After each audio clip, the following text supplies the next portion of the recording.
J'en viens maintenant au deuxième point, qui est la question de l'endettement public français. Comme je l'ai rappelé tout à l'heure, la France avait un endettement public État plus collectivité locale de 1218 milliards d'euros au 1er janvier 2007. Au premier trimestre 2011, la France a désormais un endettement de l'ordre de 1648 milliards d'euros. Ça veut donc dire que l'endettement public français s'est accru sous la présidence de M. Sarkozy de 35%. L'endettement public français augmente actuellement de 230 millions d'euros par jour, c'est-à-dire de 3 000 euros par seconde. C'est-à-dire qu'au moment même où je parle, notre endettement public augmente 3 000, 6 000, 9 000, 12 000, 15 000, 18 000, 21 000. Voilà comment ça marche. Alors, je remarque que M. Sarkozy s'était fait élire en 2007 sur le thème « Attention, attention, me voici, on va réduire la dette publique ».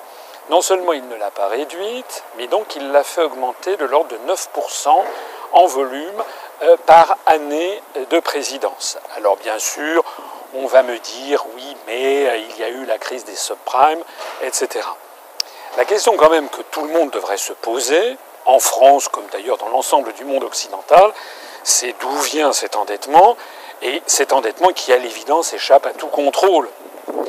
Alors, M. Sarkozy a eu une idée géniale qui consiste à faire une réforme de la Constitution en inscrivant dans la Constitution française ce que l'on a baptisé pour les médias du terme fallacieux de règle d'or.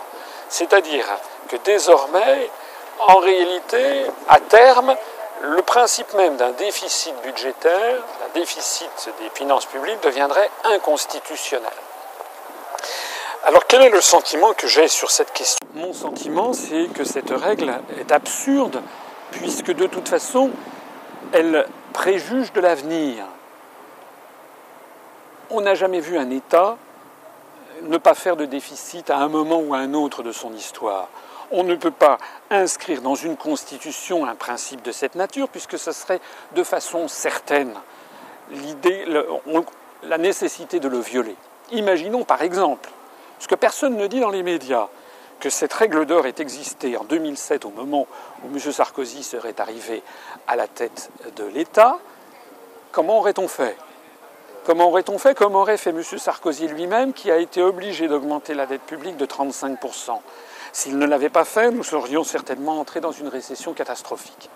Donc, on ne doit pas édicter des verrous pour l'avenir. Quand je dis ça, je ne dis pas, bien entendu, qu'il faut avoir une gestion,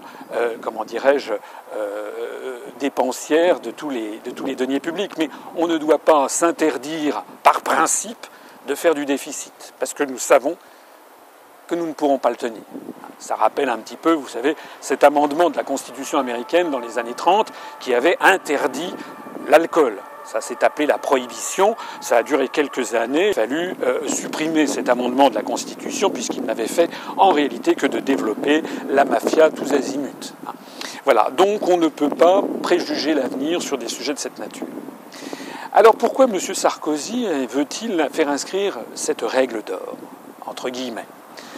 Les médias ont dit que c'est pour piéger les socialistes, parce qu'effectivement les Français ont peur de l'endettement public, ils ont d'ailleurs raison d'être craintifs, ou du moins de ne pas apprécier cet endettement public, et donc M. Sarkozy, disent les journaux, piège les socialistes, parce que les socialistes vont être obligés de voter la Constitution, cette réforme constitutionnelle, alors que le PS justement a dit que non. Bon, alors ça c'est de la politique, c'est de la petite politique aérie, sans aucun intérêt. Une raison dont personne n'a parlé, et qui est beaucoup plus importante à mon avis, c'est que les Français, M. Sarkozy, le gouvernement français, veut prendre modèle sur ce qui existe en Allemagne, où justement cette règle d'or a été inscrite d'ailleurs depuis longtemps dans la Constitution de la République fédérale en 1949 et précise que justement il ne doit pas y avoir de déficit. Ce que d'ailleurs la Constitution allemande prévoit ça, mais dans un autre article, elle dit qu'en cas d'urgence, eh bien, on peut quand même faire du déficit. Alors la grande question, c'est pourquoi est-ce que la France veut imiter l'Allemagne Ça renvoie à mon point numéro 3.